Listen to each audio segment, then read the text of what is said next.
Good morning. Ngasi akhoi irai numit ke card message hai pete minarase ko. Irai numit se ahambada color ko. Color de sky blue lere aduga number dana 71 lere ko. Si ani sina bayare irai numit ki oina aduga ahambada akhoi card ki message yenga se card ki message yenga matungda timing of mo hajar age ko. Do card se nuti ke lokthok dana 3 cards khatang lokthok jage 3 cards de card number 1 2 and 3 ko ahum sida yama khandirase noma noma dugi energy do hadi number 1 se na hena attract tobra natraga 2 se na hena keno tobra natraga 3 se na hena keno tobra haibado ko just crystal ke ka kem thamde ko only just 1 2 3 ko adum samna yamna keno tawda ado commenter number pibiro o be man har ko ya ko ahan nge ko ado commenter number pi bese ko hadi akoina same maming da create tawraga aigi kaino hapsalaga ko hadi akoigi kaino jaina se happy logo macha ma happy do adu hapaga create tawraga tawramba yawe ko mamangda adugi aina commenter number e dabane ko hadi mi commenter number e base mi atopana isalakpa su yaiba hadi ming chamana na hangdoga aduduna community post na ma yawbane ko YouTube ta ado hadi akhoi kitang ahan ima gumba yawragadi hadi yengba haitragadi ko angang da dum yenghan biyo ko hadi community post number yawe aduda hangdoga dum check tawbiba yani ko aduga amana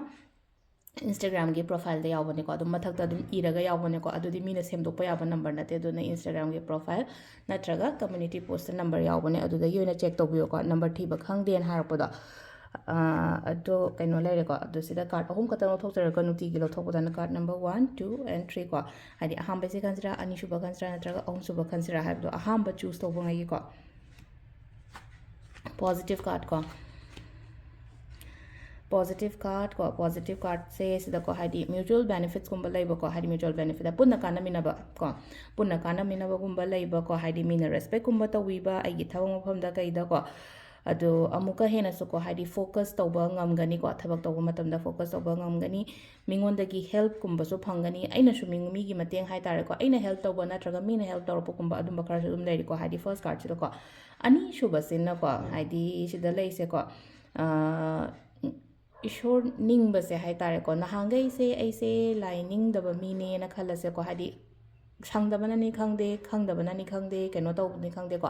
hojisna ko hadi spirituality rom da khatang changakpodo ko spirituality ri haraga di hadi lining base odene ko dharma ga kemta mari laina de ko sida hadi lining ban haraga de khoi gi muslim oigera christian oigera hindu oigera maitai oigera hadi aigi ningning bagi aingonda kaino ma hadi phawrokpodo adumaina gumba phawbo adum hawre ko aduga isana su ko mingonda su takani ba mu hadi aina khatang kaino tawbe wana taw hamra ai khangi haraga di ko ai mingonda su mu share tawninga sagi ko tawbiyo ko dumaina ina akhangba ma ahiba ma leiragadi mingonda knowledge share tawbada akaiba kemta di leite ko sida hadi knowledge ama kari ama hadi aigi near and dear one da hadi near and dear haragadi aigi ichinau da share tawba haibata haitare ko sida aigi ichinau da haida e nang sisima tawsalo phani nang sisima tawsalo phani hadi aingonda practice tawraga aingonda kanaba poto hadi aina aigi keno sida share taw haibaneba yam ka hena hadi pura deep knowledge piba naktra deep knowledge piba di hadi experience person khatang na pigadamnina adu hadi sisima taw haibadi yaina akoina ku thiyeng ba haitana ai ku thiyeng bi ge haibadi yaba pot na tedana ko adudana akhangba khitang do share taw thokko ko aduga number 3 ko number 3 sina signify tawrise ko yamna ngasigi oina hagadi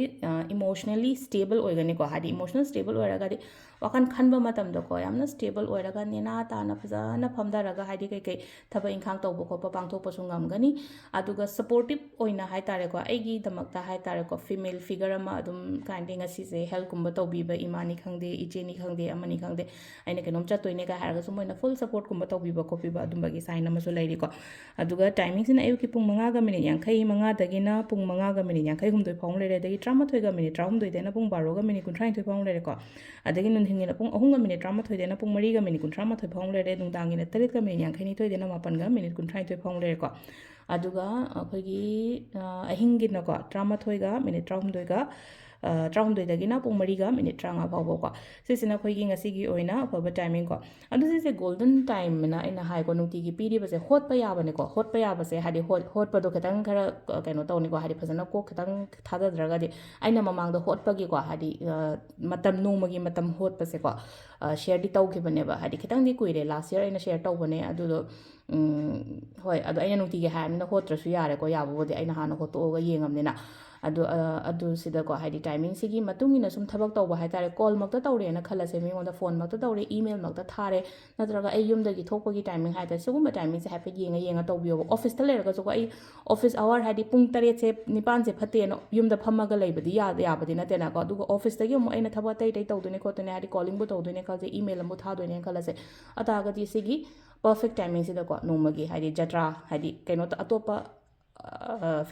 festival ꯅꯠꯇ꯭ꯔꯒ celebration ꯑꯃ ꯇꯧꯕ ꯃꯇꯝꯗꯗꯤ ꯖꯇ꯭ꯔꯥꯒꯤ ꯃꯇꯝ ꯍꯥꯏꯕ ꯑꯃ ꯂꯩꯅꯀꯣ ꯅꯨꯡꯇꯤꯒꯤꯁꯨ ꯑꯩꯈꯣꯏꯒꯤ ꯖꯇ꯭ꯔꯥ ꯃꯇꯝꯁꯦ ꯌꯦꯡꯉ ꯆꯠꯄ ꯌꯥꯏꯅꯀꯣ ꯑꯗꯨꯅꯤꯀꯣ ꯑꯩꯅ ꯁꯤꯌꯔ ꯇꯧꯔꯤꯁꯤꯀꯣ ꯃꯌꯥꯝꯗ ꯑꯗꯣ ꯁꯤꯗ ꯂꯩꯔꯦ ꯑꯩꯈꯣꯏꯒꯤ ꯉꯁꯤꯒꯤ ꯀꯥꯔꯠꯀꯤ ꯃꯦꯁꯦꯖꯁꯤ ꯃꯦꯝ ꯊꯦꯡꯛ ꯌꯨ